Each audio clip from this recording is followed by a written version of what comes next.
podcast is part of the Sports Social Podcast Network. The Two-Footed Podcast is brought to you by EPLindex.com and our presenting sponsor, Liberty Shield. Liberty Shield is a VPN provider.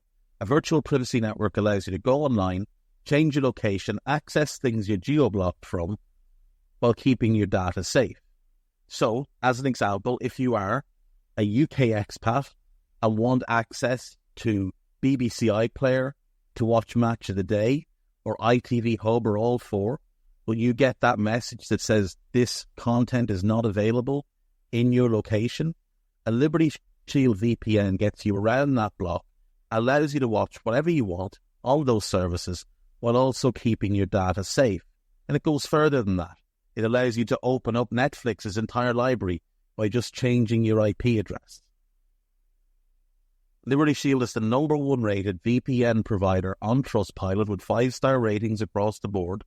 So go to libertyshield.com right now, use the code EPL25 and get either the hardware package or the software package. The hardware package is a router that you plug into your existing router, and any item you want to change the IP address on, be it your phone or your television, you connect that to the new Liberty Shield router. All other items can remain connected to your existing router. There's also a software package which is instantly downloadable to your device and you can get using straight away. Again, libertyshield.com, EPL25 for 25% off at checkout. We're also brought to you by Home of Hopcroft, a giftware and homeware company located in Scotland but shipping worldwide. Check out homeofhopcroft.co.uk and do check out the EPL Index and Anfield Index shops, which you'll find on Etsy. Use the codes EPL10 or RED10 for 10% off at checkout. And lastly, do remember to check out A Tad Predictable, hosted by Tadiwa. That podcast is on this feed before every Premier League match week. And then the EPL Roundtable, hosted by Kevin DeVries, on its own EPL Roundtable feed. So just search EPL Roundtable in your podcast device. And that's out after every match week. Now, on with the show. What's good, boys and girls? Two-Footed Podcast. Today is Wednesday. It is the 17th of July. Hope you're all well and having yourselves a good day. Today, given there's not a whole lot going on, we are going to go over the Premier League signings so far and grade each team so far on how I think they've done in the market to date. Then we'll do it again in a couple of weeks after that.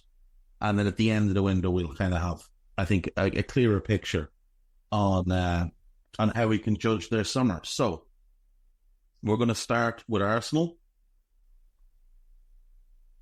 And we'll work alphabetically. Now, this is only going to be transfers that have been completed. So, for example, Aston Villa are close to getting a deal done for Amadou Onana, but it's not done yet, so we're not going to include it today. So Arsenal, we're going to do ins and outs and grade them overall. Arsenal have signed David Raya on a permanent deal, and they have loaned out Albert Sambi Lokonga and Nuno Tavares. They've also released Cedric Soares and Mohamed El Neni and Arthur Nkonkwo. So Raya doesn't improve them because he was there last year, but he did well for them last year without question. So we can judge the fee of 27 million based on what we've already seen him do for Arsenal. And overall, he did very well. So between that and the two loans, which both have obligation or options to buy, both of which would be at losses, though, based on what Arsenal paid, I think we'll go with a B- for the Gunners right now, based on their activity in the transfer market. Aston Villa. So in Ian Maatson, Cameron Archer, Samuel Illing Jr., Lewis Dobbin, Enzo Barancia, and Ross Barkley. The Jaden Philogene deal is not yet complete, I believe. Let's just confirm that. I think he's still technically Yeah, he's still technically a whole player, but it looks like that one will get done, but it's not done as yet. So they're incomings again: Matson, Archer, Illing Jr., Dobbin, Baranchia, and Barkley. And out went Douglas Luiz, Luis Origbinum, Tim Origbinum, Morgan Sanson, Viljami Sinasalu, who's the young goalkeeper, the Finnish keeper. He's gone to Celtic.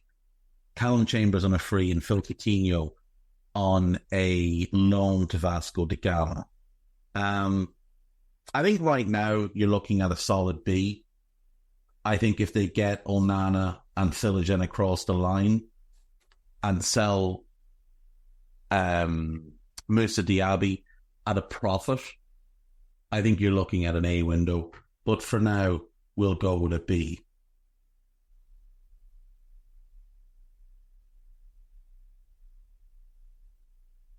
Bournemouth: Sinistera in, Unal in, Alex Paulson in, Daniel Jebison in. Out, Kiefer Moore, Lloyd Kelly and Jamal Lowe on frees, and Joe Rothwell on loan. Marcondes, Randolph and Fredericks all released at the end of their contracts. Sinistera and Unel were there last year. I think they've gotten good value on both players. Sinistera did have an injury-plagued season last year, but I thought when he played, he did look really good in that system. I think Unal is a good player. I think he's a good backup striker. I think the signing of Jebison on a free is going under the radar. I quite like that move. I think he's a very talented young striker. So we'll go for a C for Bournemouth so far. But obviously their business will pick up. Like with most clubs, they just haven't done a lot as yet. You know, the only actual incomings are Paulson and Jebison. And I don't know anything about Paulson. But the other two were there last year, so it's not like they've improved, same with Arsenal, but I think there's more to come. Brentford: Igor Thiago in, David Raya out, Thomas Strakosha out. I do like the signing of Thiago. I think he's a good player, but this is obviously an incomplete window as things stand because the Ivan Toney thing has to happen and there'll be more incomings, there'll be more outgoings. So we'll see. But to preemptively go and get the replacement for Ivan Toney, I think is clever. I think they got him at a decent fee as well. 30 million based on, age, 23. Productivity over the last couple of years has been really impressive. I think if we look at last season, I just pull his numbers up here. Now, we're looking for 23-24. 29 goals and 6 assists in 4,000 minutes. Scored in Europe, scored in the league, scored across the board. I think that's really, really good productivity. The fact that he plays 4,000 minutes as well is very promising. Now, he is currently carrying an injury, but I don't believe it's anything too serious. I'll have a look now. The season before, 20 goals and 11 assists. Now, he was playing in Bulgaria that year with Ludogorets, I think. Yeah, Ludogorets. So it's not the highest level of competition, but it does show promise that he stepped from that division up to the Belgian league and his numbers went up. The season before that, he was playing in Brazil for part of it.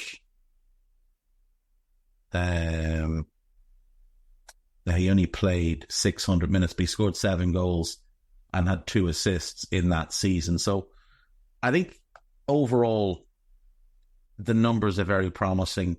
I'm curious to see what this injury that he currently has is and how serious it is. Knee injury, it doesn't say. It happened sort of at the end of the season. He's only missed 3 games through injury in his career, which is promising. But to get that done in advance, I'll give them a B-. and I'm curious to see what else they do, because I do think it's a big summer for them. Brighton, this is going to be an A, I'm just saying that now. Adam Lallana out, Alzette out, and obviously Ansu Fati's loan came to an end. They bring in Cozier Dewberry. I don't know much about him, but he's a highly regarded young winger. Malik Yalkoi is a great signing at 7 million. Like, he's only 18, so it's a prospect, but he is superbly talented in that midfield. Ibrahim Osman, they did in January, beat the crowd to get him. He's a big-time talent. Mats Wiefer is a really good signing for them. That's the right move for him. It's the right level of move for him. And they got him at a decent price. But their prize for this window so far is Yankuba Minta.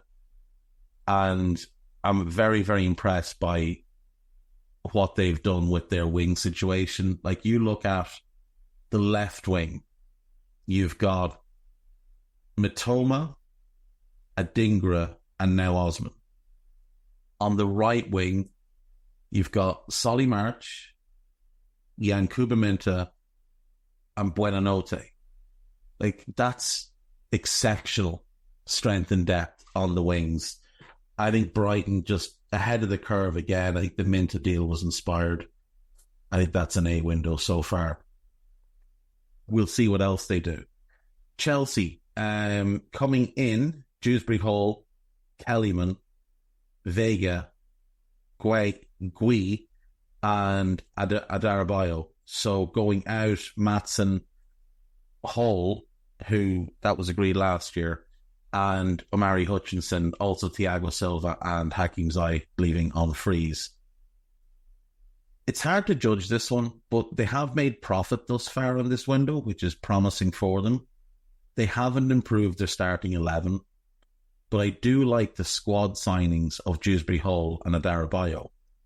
The others are all young prospects, and we'll see how they develop. But overall, I think so far, you'd have to give Chelsea an A, in large part because they're making a profit. Now, we'll see if they improve their team, but their business thus far has been pretty good. They got a good fee for Hutchinson, they got a good fee for Maatsen, and I think they sold high on Lewis Hall last summer, even though I do think in the long term they may well regret selling him and Maatsen. I think they would have been better off keeping one or the other, but overall I think it's promising. For Crystal Palace then, they have sold Michael Olise. Nathan Ferguson, what a shame. What a shame with him. Just the injuries ruined his career. James Tompkins and Yarrow Riedewald all left the club. Coming in, Chadi Riyad, who's a great signing, and Daichi Kamada on a free, is an incredible piece of business. This, to me, is another A window thus far. They got a good fee on Olise. I know it's below what he's worth in today's market, but they paid 8 million for him and got the better part of 60 back. I think that's a great bit of business. Everton. Godfrey out, Dobbin out, Andre Gomes released. Coming in, Iliman Ndiaye and Timur Bunam. I like Ndiaye. I think he's a good player. He struggled at Marseille. He's unproven in the Premier League, but I do think he's talented, and I think he's a better fit for them than, say, Danjuma was. Iruk Bunam's an interesting one. I quite like him. I've liked what I've seen from him at Villa. I liked what I saw him when he was on loan in the Championship. There's clear shenanigans have gone on with the Iruk Bunam and Dobbin deals, but overall, I think Everton have done pretty well working to a budget, so I'm going to go B- for the EV. Fulham have not brought in anybody, but they've sold João Palhinha. They got 51 million for a 29-year-old that they bought for 20 million and got 2 really good seasons out of. Losing Bobby de Cordova-Reid stings, but the big loss is Tolson on a free. If they'd gotten to sell him, I think it would have been easier. But overall, I think they've done pretty well in terms of the fee they got for Palhinha. So I'm going to give them, like Everton, a B-. But again, they've got all their work to do yet in terms of incomings. Ipswich, Omari Hutchinson, vital to them last year. Great signing. Liam Delap, it's a little bit of an overpay, but I do like the signing. I'm not massively keen on the Muric signing, but they haven't overpaid. 8 million's a decent fee for him. But the Jacobs Greaves signing is excellent. Absolutely excellent. So I think overall you're looking at a B plus between Hutchinson, Delap and Greaves. I think you're looking at a B plus. If they'd managed to get that Philligan deal across the line, I think that would have pushed it to an A for certain.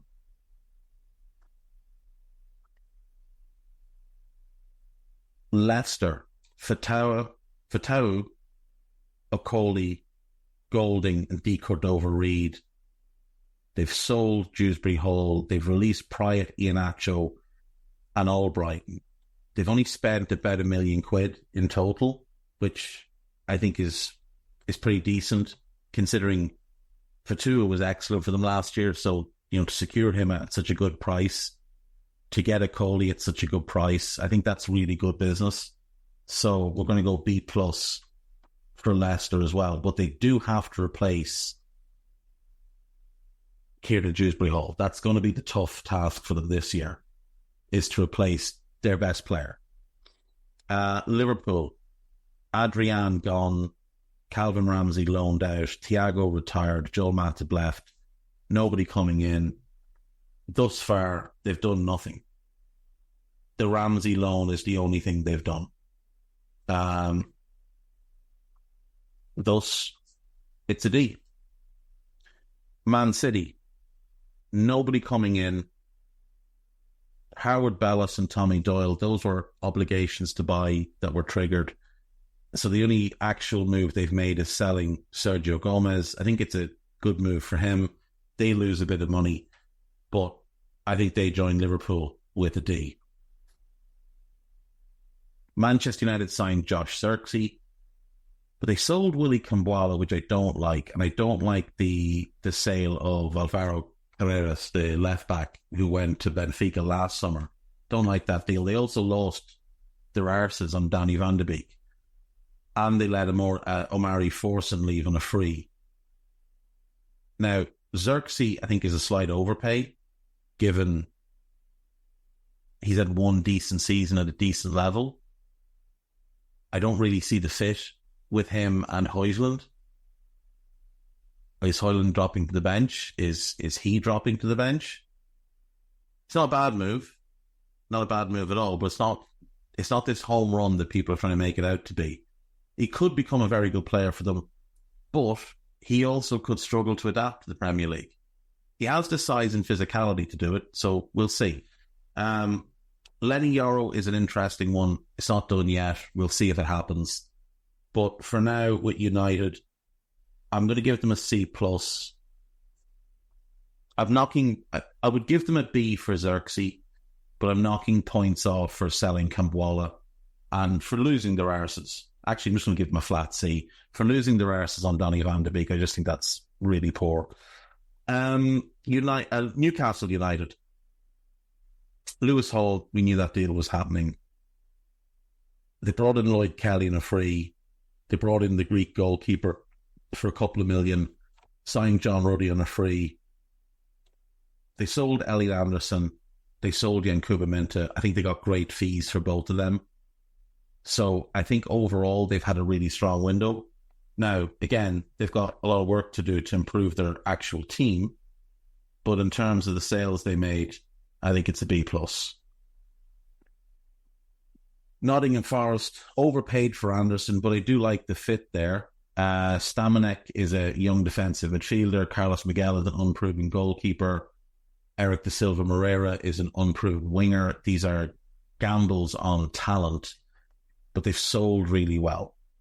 Like, to get 55 million or so for Niakata and Mangala, players that I think they paid 32 million for combined, I think that's really good. So we'll give Forest a B.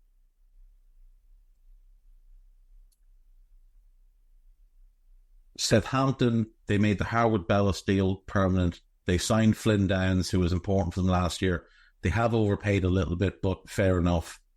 Sugawara is a good signing to give them a new option at right back. I really like the signing of Ronnie Edwards. I like the signing of Nathan Wood. I like the signing of Charlie Taylor. I'm not so keen on the signing of Lallana. They sold Learnco, they sold Colette the Car. They took big losses on them, but it is what it is. And they sold Roman Perot. They've still got a lot of work to do, but I think thus far it's a promising summer. So we'll go B+. Tottenham, it's an A. It's an A for Spurs.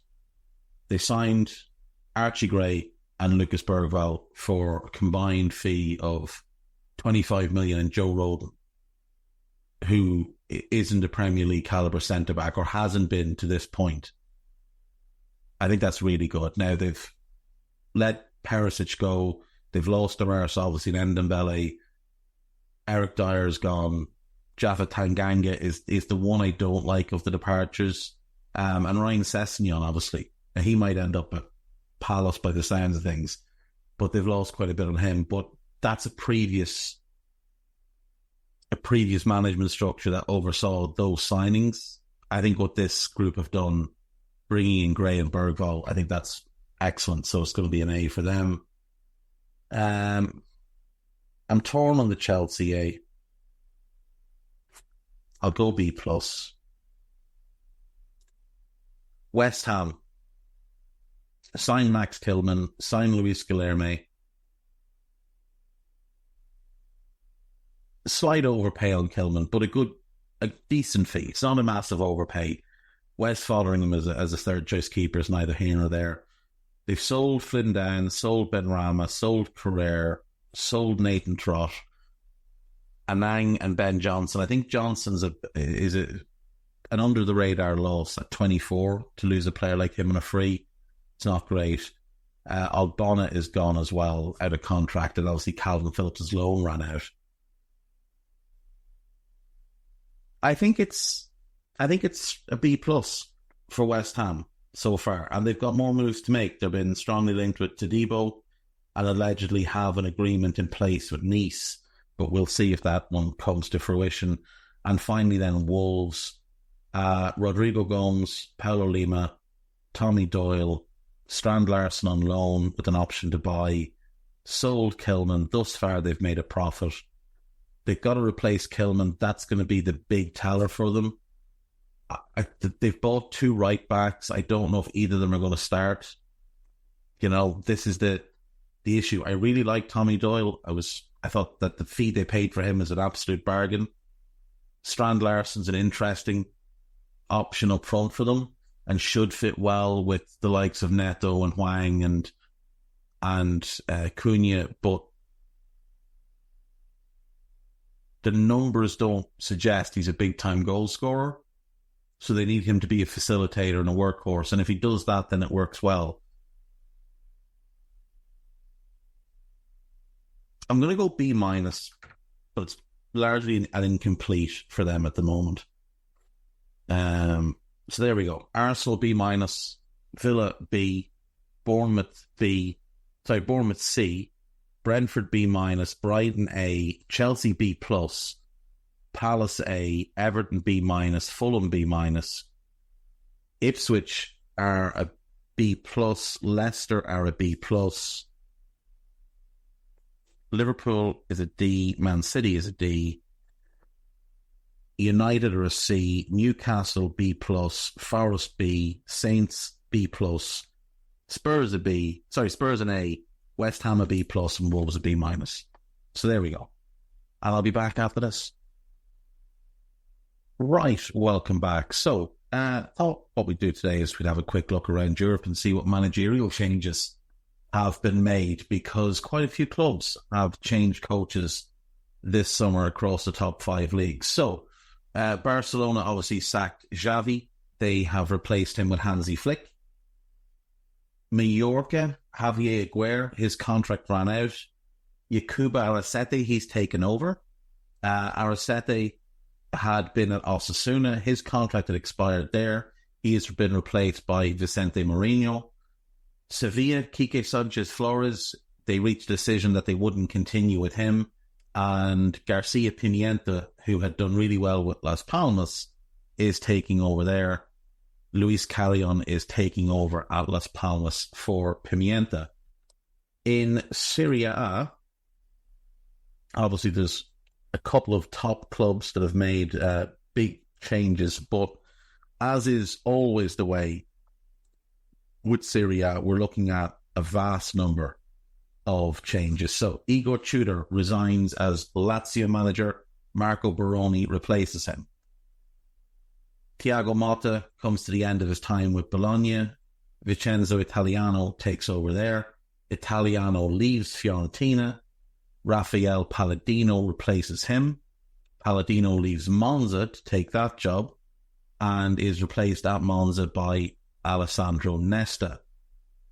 Francesco Calzona comes to the end of his caretaker spell with Napoli, and he is replaced by Antonio Conte, which is the biggest hire of the summer.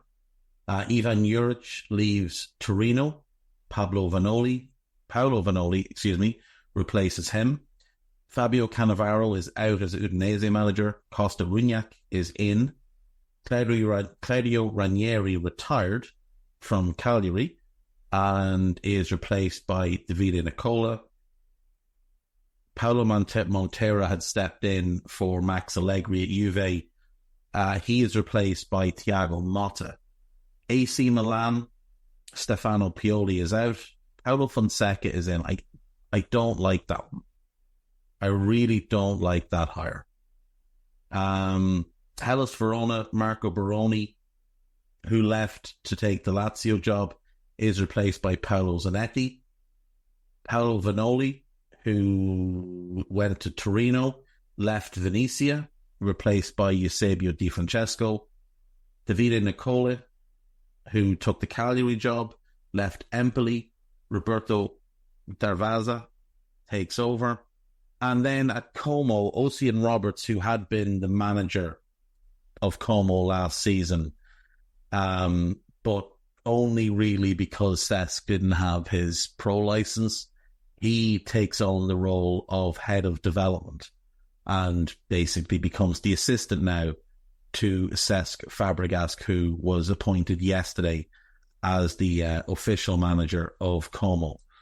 In France, a lot of change in Serie A. In France, we have Samba Diawara, who finished last season with Reims after Will Still resigned or whatever happened. Luca Elsner replaces him. Elsner had been at Le Havre. He is replaced at Le Havre by Didier Desgard.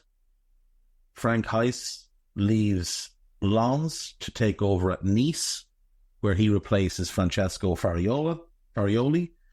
And at Lens, it's Will Still coming in for him. Jean-Louis Gasset retires after a spell with Marseille, and he's replaced by De Zerbi, which is the big hire of the summer. And then at Lille, with Fonseca going to Milan, Bruno Genesio takes over. So Elsner, De Zerbi, Heiss, Genesio, Still, and Desgard in. Interesting. And 6 clubs, like it is a sizable chunk of the league changing managers at one go. Now, we might as well just remind ourselves that the Premier League had quite a bit of managerial movement this summer as well. Maybe not as much as some people thought it would be, but still 5 clubs change manager. De Zerbi leaves Brighton. Herzliya comes in. Klopp leaves Liverpool. Arne Slot takes over. Moyes leaves West Ham. Julian Lopetegui takes over. Chelsea appoint Enzo Maresca to replace Pochettino, and thus opens the Leicester job, which is taken by Steve Cooper.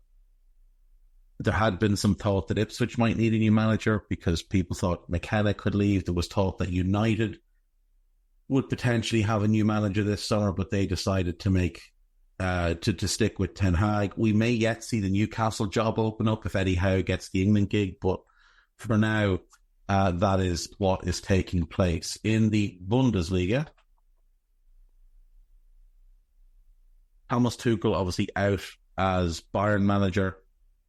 Vincent Kompany takes over. Christian Streich leaves as manager of Freiburg. Julian Schuster takes over. That's a huge change for Freiburg because Christian Streich had been there as manager for 13 years and he'd been working for the club since 1995. So for him to leave, that's going to be a huge culture shift for that club. Bochum, Heiko Bircher is out and Peter Ziedler takes over. Marco Groot is out at Union Berlin. And Bo Svensson comes in. That's an interesting one. He did really well at Mainz. And then the wheels came off and he couldn't really turn it around. But I'm really interested to see how he does now at Union Berlin. Borussia Dortmund, Edin Terzic is out. And obviously Nuri Sahin takes over. That's an interesting one. Sahin was at Antalyaspor in Turkey and then resigned and took over as an assistant at Dortmund. And then all of a sudden, he gets the job. So we'll see how he does. I'm quite looking forward to it. I think it's an interesting one. I think he's the type of player that tends to make a good manager. And obviously, St. Pauli lose Fabian Herzlier and Alexander Blessen takes over. He had been with Union St. Gilloise last season. Before that, he was with Genoa. He spent time in the Red Bull ranks, 8 years as a coach. So from that school of thought, we'll see how he does. Spain, Italy, France, Germany, England. We've done all the big five. We might as well check in Portugal and see what changes there are there. We know that there was one at Porto, but what else has taken place? Who knows? There's no list here. The big one anyway is Vitor Bruno taking over at Porto, and we'll see how he does. Is Cristiano Bacchi? He's new, isn't he? Yeah, Cristiano Bacchi taking over with Boa Vista is a new one. But the big two, Roger Schmidt is still at Benfica and Ruben Amorim is still at Sporting. We've got Rui Borges taking over at Vitória Guimarães. And we've got at Braga, Daniel Sousa taking over there. So actually quite a bit of change as well. Could probably go through all of these one by one, but seems like an awful amount of effort. Pamilica have made a change as well. They have brought in Evangelista. Now, to be fair, they did hire him in March, so he doesn't really count as a summer change, but I'm not going to go through the rest of them. We'll see if we can find a list for the Eredivisie and see what changes have been made there. So Feyenoord, Arne Slot out, Brian Prisk in. He had previously been manager of Sparta Prague, before that Royal Antwerp, and before that Midtjylland. Ajax, it's Farioli coming in from Nice. Almere City, Hedwiges Maduro, he was a decent player back in the day. Herenveen have appointed Robin van Persie. Breda have appointed Karl Hofskens. And Go Ahead Eagles have appointed Paul Simonos. What about our friends north of the border? What changes do we have in Scotland? Only Aberdeen by the looks of things. Peter Leven out, Jimmy Thielen in. Thielen had been with Augsburg for the last 6 years and he gets the opportunity now to take over at Aberdeen. Everybody else looks like they stay in situ. Yeah, that's pretty much it. That's all the managerial changes. Do you know what we'll do quickly? We'll have a quick look at the Olympics and just a quick gander through some of the squads. Now, not going to know a lot of the players from some of the squads, but we'll pick out some of the better ones. With France. So France have Cambadio. We'll do it by goalkeeper, defender. So Cambadio, Restes, who's an immense prospect. They're the two goalkeepers. Lukeba, Truffert, Bade, Sildilla, Loco, and Magaza are the defenders. Manu Kone, Desiree Doué, Enzo Milo, Joris Chotard, and Magnus Akliush of Monaco.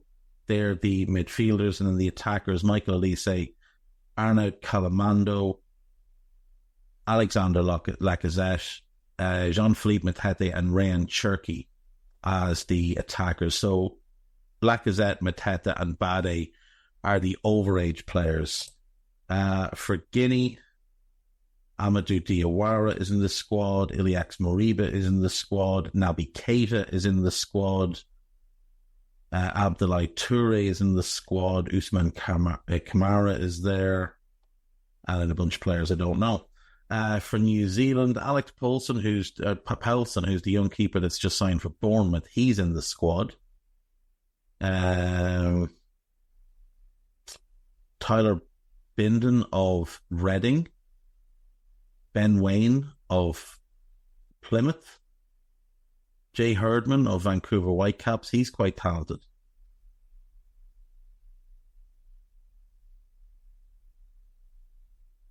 Okay, USA. What have you got for us? So Slanina is in the squad. Walker Zimmerman is in. Miles Robinson is in. Caleb Wiley, who's on his way to Chelsea, is in. Tana Tessman, who's been linked with Chelsea. Linked with Inter Milan. He's in. Gianluca Busio is in. Paxton Aronson is in. It's a pretty decent squad.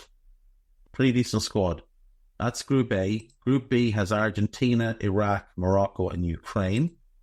So Argentina, you've got Geronimo Rulli is in.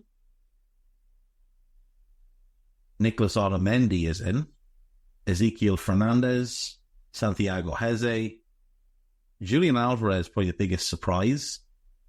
Thiago Almada, Claudio Echeverria, who's owned by Man City but loaned back to River Plate. Lucas Beltrán and Giuliano Simeone all in the squad. Julian Alvarez is the biggest surprise there. Don't know anyone in the Iraq squad, to be completely honest. Ashraf Hakimi is in the Morocco squad, which is interesting. Wouldn't imagine that's gone down too well with PSG. Bilal El Khanos of Genk is one to watch in this tournament. He's a big, big talent. Abde is in the squad. Akomash is in the squad. Amir Richardson's an interesting one. He plays for Reims. He's just an interesting player to keep an eye on. He's a big, tall, rangy midfielder. Keep an eye on him. He's just interesting. Ukraine. It's mostly home-based players. Nobody that's jumping out to me. Group C, Dominican Republic, Egypt, Spain, and Uzbekistan. Junior Firpo's in the squad for Dominican Republic. And Fabian Messina's in the squad as well. He's pretty decent. Egypt, it's all home-based players except for Mo El Neni and Bilal Mazir, because obviously Salah's not there. For Spain, it's Arnaud Tenas, who's at PSG, and Joan Garcia. They're the goalkeepers. Mark Pubil, Juan Miranda, Eric Garcia, Pau Cubarsi, John Pacheco, and Miguel Gutierrez is the defensive group. That's pretty strong. Pablo Barrios, Bernat Terentes, Alex Baena, Amar Oraz, and Benarbi are the midfielders. Diego Lopez, Abel Ruiz. Fermin Lopez, I'm a bit surprised he's in the squad. Sergio Gomez and Samu Amora Dion are all in the squad as attacking players, but some of them are not attacking players. Fermin Lopez is a midfielder and Sergio Gomez is a left back, but may play as a left winger. Pretty strong Spain squad, to be fair. Uzbekistan, Shemurdov, the guy from Roma, he's in the squad, and that's about the height of my knowledge of that squad. Israel, a lot of homegrown players. Daniel Barex, who's at Bayern Munich, don't know him. Omri Gandelman of Ghent. Oscar Gleisch is the star of the show from Red Bull Salzburg. For Japan, Keen Sato's in the squad. Kukobo's in the squad. Yamamoto of St. Trident is in the squad. It's pretty decent. It's mostly homegrown, though. For Mali, Ibrahim Cisse is in the squad. Boubacar Traore is in the squad. Brahima Diarra. And Moussa Diakata of Cadiz is in the squad. Decent. And then finally, Paraguay. Enzo Gonzalez of Wolves. That's what he's one to watch, as is Diego Gomez of Inter Miami. And Diego Gonzalez of Lazio. Fabian Balbuena's in the squad. Still knocking around. Don't know much about anybody else, to be completely honest. So yeah, there we go. Group A, France, Guinea, New Zealand, the United States. Group B, Argentina, Iraq, Morocco, Ukraine. Group C, Dominican Republic, Egypt, Spain, Uzbekistan. And Group D, Israel, Japan, Mali, and Paraguay. So, I can just go back. Games kick off on the 24th, which is this day next week, and run until the 9th of August. It's fairly standard.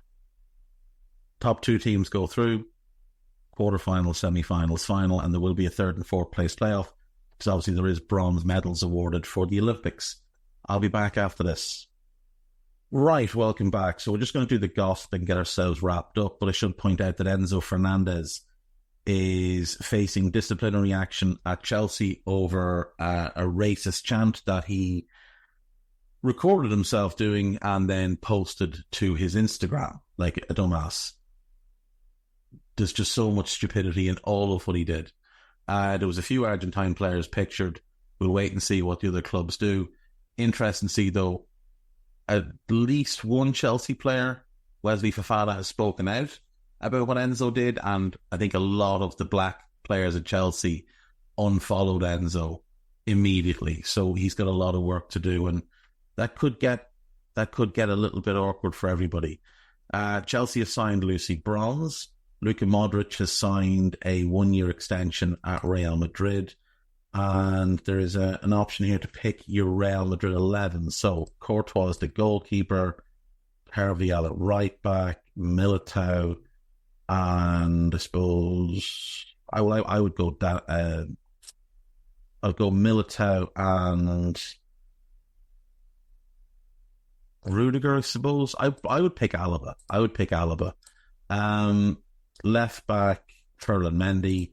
Midfield 3 is pretty easy now. It is Valverde, it is Tchouaméni, and it is Camavinga. And then you play Jude as your 10. Mbappe and Vinicius Jr., and that is a hell of an 11. Get your money on them to win the Champions League again. Right, today's gossip. Real Madrid are keen on signing 25-year-old England right-back Trent Alexander-Arnold, who has 1 year left on his contract. Manchester United are unlikely to make a move for Gareth Southgate if they part company with Eric Ten Hag. Thomas Tuchel is expected to be the preferred candidate. He's already interviewed and turned the job down. Aston Villa wants 60 million from Al Ittihad if they are to sell Moussa Diaby. Manchester United are negotiating personal terms with representatives of Lenny Yoro. We'll see how that one works out. Marseille have agreed a deal in principle worth 26.7 million to sign Mason Greenwood. Romelu Lukaku has told Napoli he is ready to join if Victor Osimhen departs this summer. There is momentum gaining with regards to Osimhen going to PSG. Aston Villa are preparing to compete with Chelsea and Barcelona for Nico Williams. Chelsea have reached an agreement to sign Aaron Anselmino from Boca Juniors for 17 million plus add-ons, plus a loan back for 6 months. Al Nassr have ended talks to sign Ederson from Manchester City and are now signing Bento, his Brazil teammate from Atletico Paranaense. Arsenal are expecting further bids for Emile Smith-Rowe after rejecting an offer from Fulham, with Crystal Palace also interested. He'd be a great signing for Palace to replace Elise. He'd be a great signing for them. Cole Palmer has attempted to persuade Ollie Watkins to join Chelsea this summer. They clicked on the pitch and apparently off the pitch as well while away with England. So, that one does make a bit of sense. Leicester have made a 21 million plus 4 million in add-ons offer for Matthias Sula, but that is not enough for Juve, who want a guaranteed 25 million. I'd say they probably want a bit more than that, to be fair. Right, folks, that's going to do me for today. I will see you tomorrow. Bye-bye. Sports Social Podcast Network.